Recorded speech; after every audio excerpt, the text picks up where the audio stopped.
ओम शांति। मीठे सेंसिबल बच्चे, सदा याद रखो कि हम अविनाशी आत्मा हैं। हमें अब बाप के साथ पहले तबके अर्थात फ्लोर में जाना है। मीठे सेंसिबल बच्चे, सदा याद रखो कि हम अविनाशी आत्मा हैं। हमें अब बाप के साथ पहले तबके अर्थात फ्लोर में जाना है।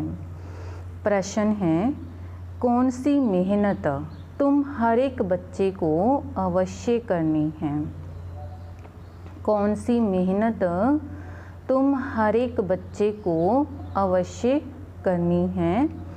उत्तर है, बाबा तुम्हें जो इतनी नॉलेज देते हैं उसे अपनी दिल से लगाते रहो। अंदर ही अंदर उसको मनन कर हजम करो, जिससे शक्ति मिलेगी। यह मेहनत अवश्य हर एक को करनी चाहिए। जो ऐसी गुप्त मेहनत करते हैं वह सदा हर्षित रहते हैं और उन्हें नशा भी रहता है कि हमें पढ़ाने वाला कौन है, हम किसके सामने बैठे हैं। ओम शांति। यह किसने कहा? 2 बार कहते हैं ओम शांति, ओम शांति। एक शिव बाबा ने कहा, एक ब्रह्मा बाबा ने। यह बाप दादा इकट्ठे हैं तो दोनों को बोलना पड़े ओम शांति, ओम शांति। अब पहले किसने कहा, बाद में किसने कहा? पहले शिव बाबा ने कहा ओम शांति। मैं शांति का सागर हूँ। पीछे किसने कहा? दादा की आत्मा ने कहा। तो बच्चों को याद दिलाते हैं ओम शांति। मैं तो सदैव देही अभिमानी हूँ, कभी देह अभिमान में नहीं आता हूँ। एक ही बाप है जो सदैव देही अभिमानी रहते हैं। ब्रह्मा विष्णु शंकर ऐसे नहीं कहेंगे। तुम जानते हो ब्रह्मा विष्णु शंकर का भी सूक्ष्म रूप है। तो ओम शांति करने वाला एक शिव बाबा है जिसको कोई शरीर नहीं। तो बाप तुमको अच्छी रीति समझाते हैं और कहते हैं, मैं एक ही बार आता हूँ। मैं सदैव देही अभिमानी हूँ। मैं पुनर्जन्म में नहीं आता, इसलिए मेरी महिमा ही न्यारी है। मुझे कहते हैं निराकार परमपिता परमात्मा। भक्ति मार्ग में भी शिव के लिए कहेंगे निराकार परमपिता परमात्मा है। तो निराकार की पूजा होती है। वह कभी देह में नहीं आते हैं, अर्थात देह अभिमानी नहीं बनते हैं। अच्छा, फिर उसके नीचे आओ सूक्ष्म वतन में। वहाँ ब्रह्मा विष्णु शंकर रहते हैं। शिव का नाम रूप तो देखने में नहीं आता है, चित्र बनते हैं, लेकिन वह है निराकार। वह कभी साकार बनते ही नहीं।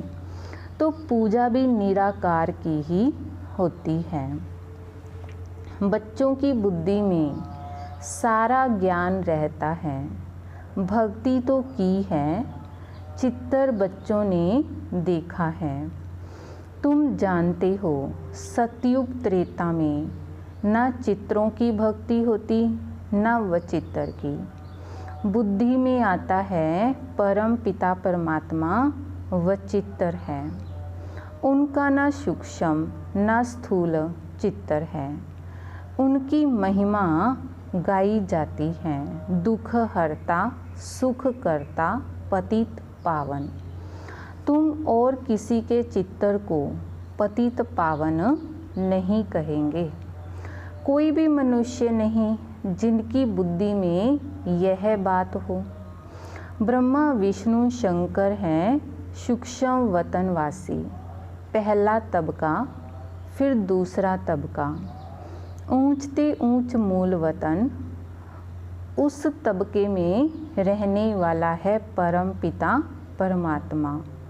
सेकंड नंबर तबके में सूक्ष्म शरीर वाले हैं। थर्ड तबके में स्थूल शरीरधारी हैं। तो इसमें मूंझना नहीं है।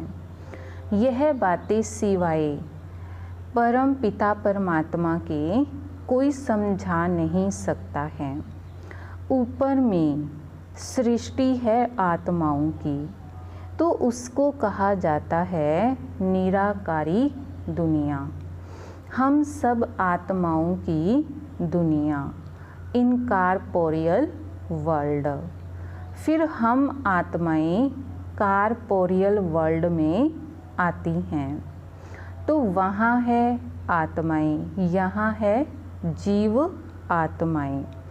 यह बुद्धि में रहना चाहिए। बरोबर हम निराकारी बाबा के बच्चे हैं। हम भी पहले निराकार बाप के पास रहते थे। निराकारी दुनिया में ही आत्माएं रहती हैं, जो अभी तक पाठ बजाने के लिए आते रहते हैं साकार में। तो यह वह हो गया निराकार बाप का वतन। हम आत्मा हैं, यह नशा होना चाहिए। अविनाशी चीज़ का नशा रहना चाहिए। अविनाशी चीज़ का, बाबा कहते कि विनाशी चीज़ का थोड़ा ही होना चाहिए।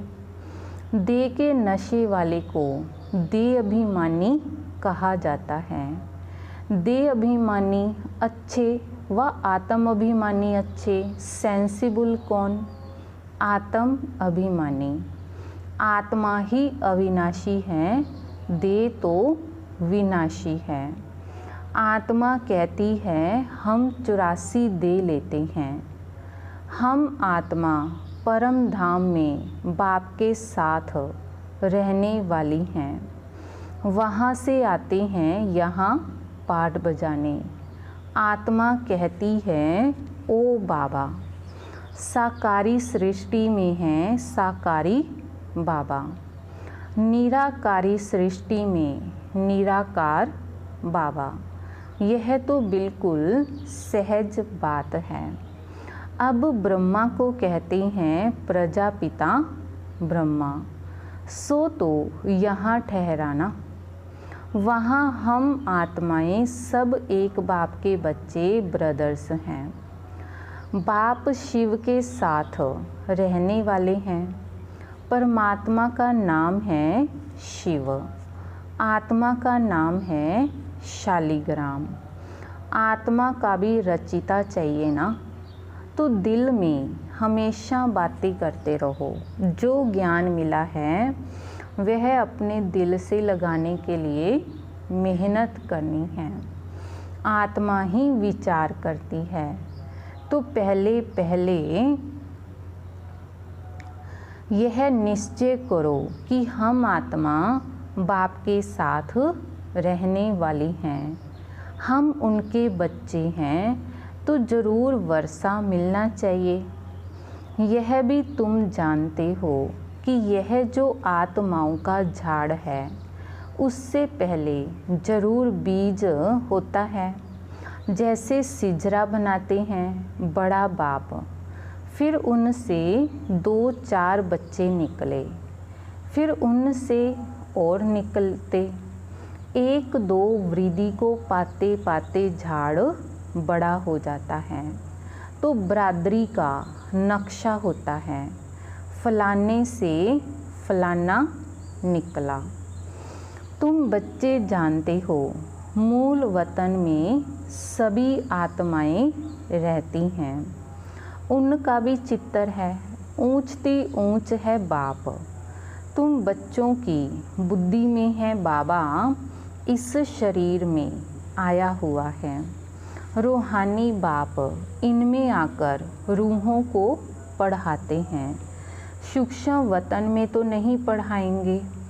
सतयुग में तो यह नॉलेज किस को भी नहीं रहती है, तो बाप ही इस संगम युग पर आकर यह नॉलेज देते हैं। इस मनुष्य सृष्टि रूपी झाड़ की नॉलेज कोई को है नहीं। कल्प की आयु ही बहुत बड़ी लिख दी है।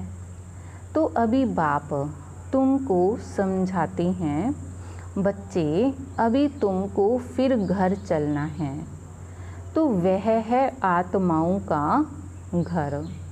बाप और बच्चे रहते हैं, सब ब्रदर्स हैं।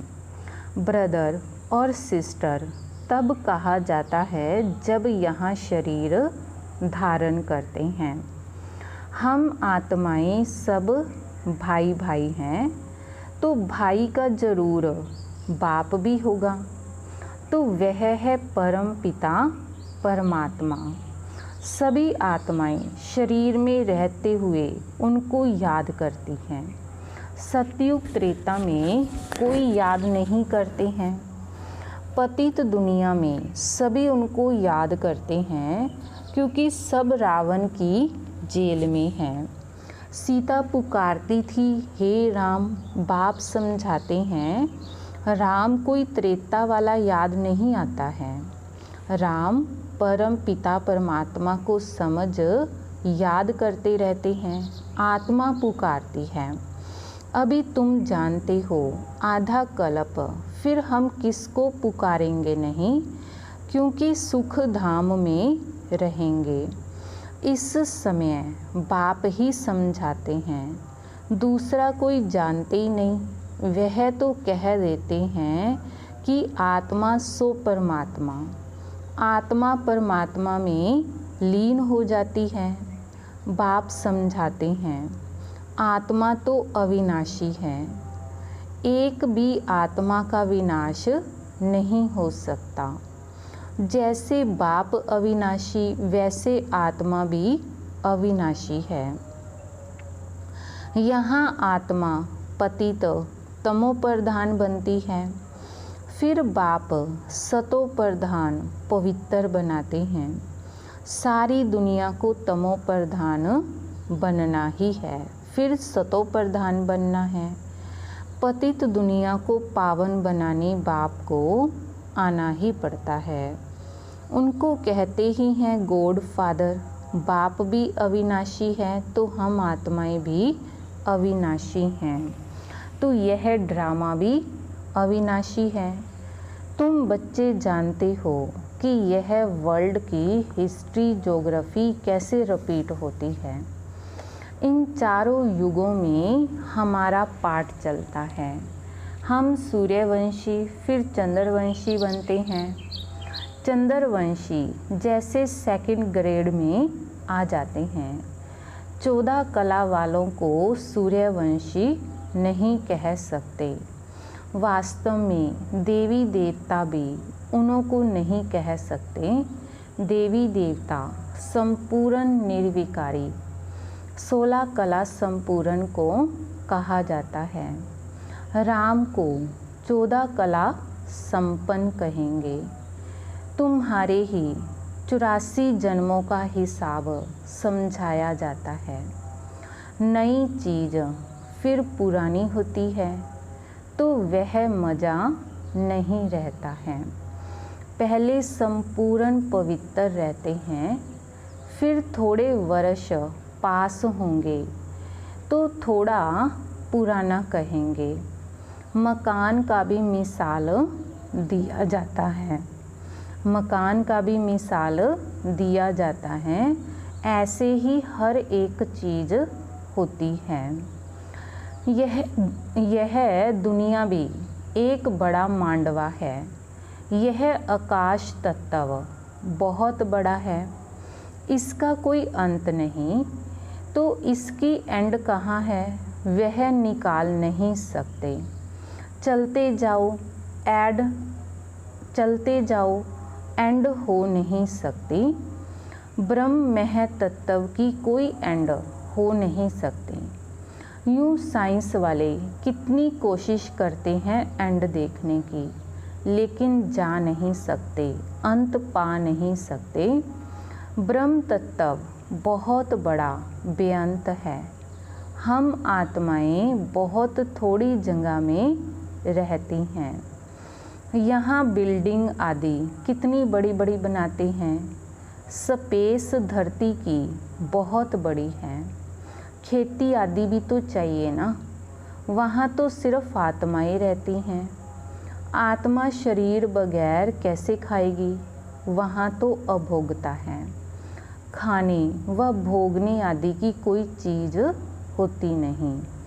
बाप समझाते हैं, यह ज्ञान तुम बच्चों को एक ही बार मिलता है, फिर कल्प बाद तुम बच्चों को दिया जाता है, तो वह नशा होना चाहिए। हम देवता धर्म वाले थे, तुम कहते हो बाबा आज से 5000 वर्ष पहले हम आपके पास आए थे शूद्र से ब्राह्मण बनने। अब फिर हम आपके पास आए हैं, तो वह निराकार होने के कारण तुम कहेंगे कि दादा पास आए हैं, तो बाप ने इसमें प्रवेश किया है। बाप कहते हैं जैसे तुम आर्गन्स ले पार्ट बजाते हो, वैसे ही मैं भी आर्गन्स का आधार लेता हूँ, नहीं तो मैं पार्ट कैसे बजाऊँ। शिव जयंती भी मनाते हैं। शिव तो निराकार है, तो उनकी जयंती कैसे हुई। मनुष्य से देवता बनाने के लिए राजयोग बाप ही आकर सिखाते हैं। तो मुझे ही पतित पावन ज्ञान का सागर कहते हैं। मुझे झाड़ के आद मध्य अंत का मालूम है। तुम बच्चे समझते हो, बाबा इसमें प्रवेश कर हमको सब नॉलेज समझाते हैं। ब्रह्मा विष्णु शंकर के पाठ को भी समझना चाहिए। बाप को तो समझा है कि वह पतित पावन है। हर एक की महिमा अलग अलग, ड्यूटी अलग अलग होती है। प्रेसिडेंट, प्राइम मिनिस्टर आदि बनते हैं। आत्मा कहती है यह मेरा शरीर है, मैं प्राइम मिनिस्टर हूँ। आत्मा शरीर के साथ न हो तो बोल ना सके। शिव बाबा भी है निराकार, तो उनको भी बोलने के लिए कर्म इंद्रियों का आधार लेना पड़ता है। इसीलिए दिखाते हैं कि मुख से गंगा निकली। अब शिव तो है बिंदी, उनको मुख कहाँ से आया, तो इसमें आकर बैठते हैं, उससे ज्ञान गंगा बहाते हैं। तो बाप को ही सब याद करते हैं कि हे पतित पावन आओ, हमको इस दुख से छुड़ाओ। तो वही बड़े ते बड़ा सर्जन है। उसमें ही पतितों को पावन बनाने का ज्ञान है। सर्व पतितों को पावन बनाने वाला एक ही सर्जन है। सतयुग में सब निरोगी होते हैं। यह लक्ष्मी नारायण सतयुग के मालिक हैं। इसको ऐसे कर्म किसने सिखाए जो निरोगी बने, तो बाप ही आकर श्रेष्ठ कर्म करना सिखलाते हैं। यहाँ तो कर्म ही कूटते रहते हैं। सतयुग में तो ऐसे नहीं कहेंगे कि कर्म ही ऐसे किए हैं। वहाँ कोई दुख रोग होता नहीं। यहाँ तो एक दो को दुख ही देते रहते हैं। सतयुग त्रेता में दुख की बात होती नहीं, जो कहा जाए कि यह कर्मों का भोग है। कर्म अकर्म विकर्म का अर्थ कोई समझ ही नहीं सकते हैं। तुम जानते हो हर एक चीज़ पहले सतो प्रधान फिर सतो रजो तमो बनती है। सतयुग में 5 तत्व भी सतो प्रधान रहते हैं। हमारे शरीर भी सतो प्रधान प्रकृति के होते हैं। फिर आत्मा की 2 कला कम होने से शरीर भी ऐसे ही बनते हैं। सृष्टि की भी 2 कला कम हो जाती है। तो यह सब बातें बाप ही बैठ समझाते हैं, दूसरा कोई समझा ना सके। अच्छा, मीठे मीठे सिकी लदे बच्चों प्रति माता पिता बाप दादा का याद प्यार और गुड मॉर्निंग। रूहानी बाप की रूहानी बच्चों को नमस्ते। रूहानी बच्चों की रूहानी बाप दादाजी को याद प्यार गुड मॉर्निंग नमस्ते। शुक्रिया बाबा शुक्रिया। धारणा के लिए मुख्य सार। पहला, अभी से ही बाप की श्रीमत पर ऐसे श्रेष्ठ कर्म करने हैं जो फिर कभी कर्म कूटने ना पड़े, अर्थात कर्मों की सजाएं ना खानी पड़े। अभी से ही बाप की श्रीमत पर ऐसे श्रेष्ठ कर्म करने हैं जो फिर कभी कर्म कूटने ना पड़े, अर्थात कर्मों की सजाएं ना खानी पड़े। दूसरा, किसी भी विनाशी चीज़ का नशा नहीं रखना है। किसी भी विनाशी चीज़ का नशा नहीं रखना है। यह देह भी विनाशी है, इसका भी नशा नहीं रखना है। सेंसिबल बनना है। वरदान है, फरमान की पालना द्वारा सर्व अरमानों को ख़त्म करने वाले माया प्रूफ भव। फरमान की पालना द्वारा सर्व अरमानों को ख़त्म करने वाले माया प्रूफ भव।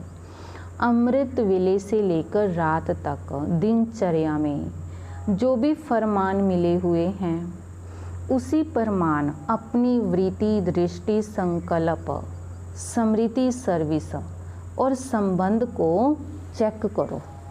अमृत वेले से लेकर रात तक दिनचर्या में जो भी फरमान मिले हुए हैं, उसी फरमान अपनी वृत्ति दृष्टि संकल्प स्मृति सर्विस और संबंध को चेक करो। जो हर संकल्प हर कदम फरमान को पालन करते हैं, उनके सब अरमान ख़त्म हो जाते हैं। अगर अंदर में पुरुषार्थ का व सफलता का अरमान भी रह जाता है, तो ज़रूर कहाँ ना कहाँ कोई ना कोई फरमान पालन नहीं हो रहा है। तो जब भी कोई उलझन आए तो चारों ओर से चेक करो। इससे माया प्रूफ स्वतः ही बन जाएंगे। स्लोगन है, अपनी सूक्ष्म कमजोरियों का चिंतन करके उन्हें मिटा देना, यही स्वचिंतन है। अपनी सूक्ष्म कमजोरियों का चिंतन करके उन्हें मिटा देना, यही स्वचिंतन है। ओम शांति।